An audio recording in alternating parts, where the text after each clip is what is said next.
해마다 10월이면 열리는 불꽃 축제를 구경하기 위해 수많은 사람들이 서울 여의도 한강 인근으로 몰려듭니다. 밤하늘을 화려하게 수놓는 불꽃들의 향연을 보면서 사람들은 잠시나마 복잡한 현실을 떠나 동화 속 세계에 온 듯한 신비로운 기분을 느끼기도 합니다. 안녕하세요. 역사산책 자팍다식 채널입니다. 오늘은 조선시대 불꽃놀이, 불꽃, 밤하늘을 밝히다 라는 제목의 영상 보내드리겠습니다. 구독과 좋아요 부탁드립니다. 감사합니다. 조선 왕실에서는 불꽃놀이를 말할 때 관화라는 용어를 자주 사용했는데 까만 밤하늘에 펼쳐지는 아름다운 불꽃을 바라보며 감상한다는 의미가 있습니다. 화희, 관방포화, 화산붕, 화산대 등도 불꽃놀이를 뜻하는 용어입니다. 그러나 조선시대의 불꽃놀이는 그저 바라만 보면서 즐기는 현대의 불꽃놀이와는 사뭇 다른 의미가 있습니다. 조선 전기의 불꽃놀이는 군무를 익히기 위해서 또는 연말에 애군을 쫓기 위해 행했던 개동나래 등의 행사와 함께 베풀어지기도 했습니다. 화약이 터지면서 나는 엄청난 소리와 강렬한 불꽃의 힘으로 나쁜 기운을 떨쳐버리고자 했습니다. 조선시대의 불꽃놀이 풍경은 어떠했을까요?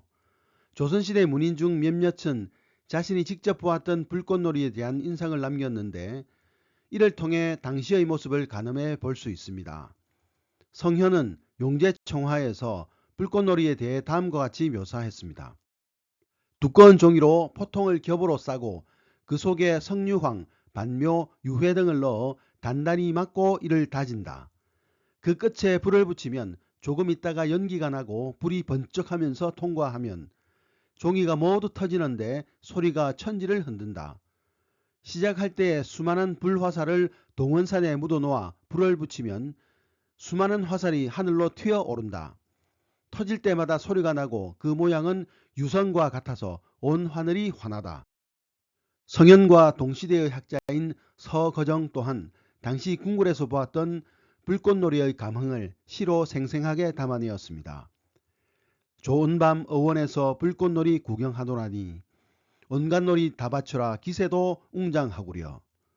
때로는 포도가 달리는 형상을 짓기도 하며 긴 밤을 온통 빨간 철쭉꽃 밭으로 만드누나 붉게 떠오른 신기루 대는 보일락 말락하고 번갯불은 천지 사이를 빨갛게 횡행할제 자리 가득한 오랑캐들이 모두 경악하여라.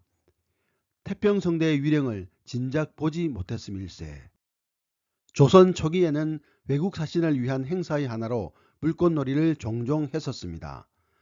서거정의 시 말미에 표현된 불꽃놀이를 본 외국 사신들의 반응은 정종대에서 세조대까지의 실록에서도 확인할 수 있습니다. 유구국, 일본, 중국 등 주변국 사신들에게 불꽃놀이를 보여줌으로써 자연스레 화약과 관련된 조선의 기술력을 과시하고 국가의 위엄을 드높였습니다. 이로써 조선은 당시 최첨단 기술이었던 화약 제조 기술의 보유로 주변국과의 외교관계에서 우위를 점할 수 있었습니다. 불꽃놀이는 조선시대에 화약, 병기, 군진에서 쓰는 무기 등의 제조를 맡았던 군기감에서 담당했습니다.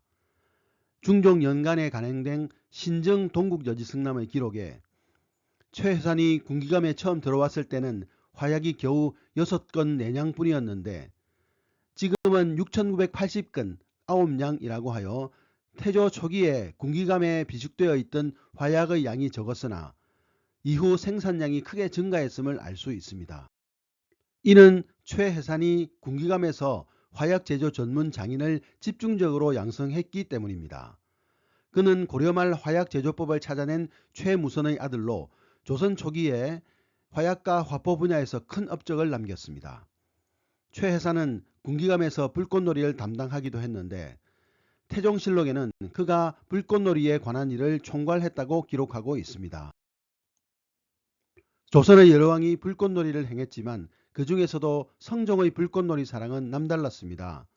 성종 재위 기간에는 화약 제조 기술력과 화약의 공급이 안정적인 궤도에 올라 불꽃놀이 행사를 하는데 큰 어려움이 없었습니다. 그러나 1477년 12월 21일 화약장이 죽고 다치는 사고가 벌어지자 신하들과 불꽃놀이 중지에 대해 논하는 자리가 마련되었습니다. 이때 대사원 이계손이 이렇게 말했습니다. 후원의 관화는 곧 놀이하는 일이니 반드시 행해야 하는 것은 아닙니다. 하물며 지금 사람이 많이 죽은 것은 큰 변괴이니 청컨대 정지하소서 하니 임금이 말하기를 이것은 군무와 관계되는 일인데 놀이라고 해도 되겠는가? 만약에 놀이를 하려 한다면 어찌 다른 놀이가 없어서 꼭 화희를 하려고 하겠는가? 내가 지금 정지하고자 하는 것은 다만 사람이 죽어서일 뿐이다. 이것을 놀이라고 지적해서 정지하도록 청하는 것이 옳은가 하니 이계손이 아뢰기를 화산대는 적을 막는 무기가 아닌데 어찌 꼭 급한 것이라고 하겠습니까? 라고 대답하였습니다. 신하들은 불꽃놀이가 비용이 많이 들 뿐만 아니라 단지 놀이에 가깝기 때문에 폐지하자 했지만 성종은 불꽃놀이가 군무에 관계되는 중요한 일이라며 들어주지 않았습니다. 이후 성종 제위 때는 연말인 12월 30일에 불꽃놀이를 했다는 기록이 종종 나타나고 있습니다. 화약이 비교적 많이 소모되는 대규모 불꽃놀이는 조선 전기에 집중되어 있으며 성종 때에 정점을 이루었던 것 같습니다. 이후 중종 때에서 명종 때까지 중국 사신을 맞이하는 경복궁 경회루 행사에서 불꽃놀이가 있었으나 이후의 기록에서 더는 불꽃놀이 관련 내용을 찾아보기가 쉽지 않습니다. 조선 전기에 성행했던 불꽃놀이는 대량의 화약이 소모되어 많은 비용 부담이 있었고 때로는 화재로 큰 인명피해가 발생하기도 했습니다. 또한 조선이 점차 성리학적 국가로서 그 면모를 갖추어 감에 따라 연말에 잡기를 쫓기 위해 행하던 나래와 불꽃놀이 행사는 점차 축소되거나 사라지게 되었습니다. 그리고 조선 전기 왕실 중심의 불꽃놀이 행사는 그 규모가 축소되었고 민간에 널리 퍼지면서 모두가 즐기는 하나의 놀이가 되었습니다. 오늘의 참고도서는 조선의 은밀한 취향이라는 책이었습니다. 감사합니다.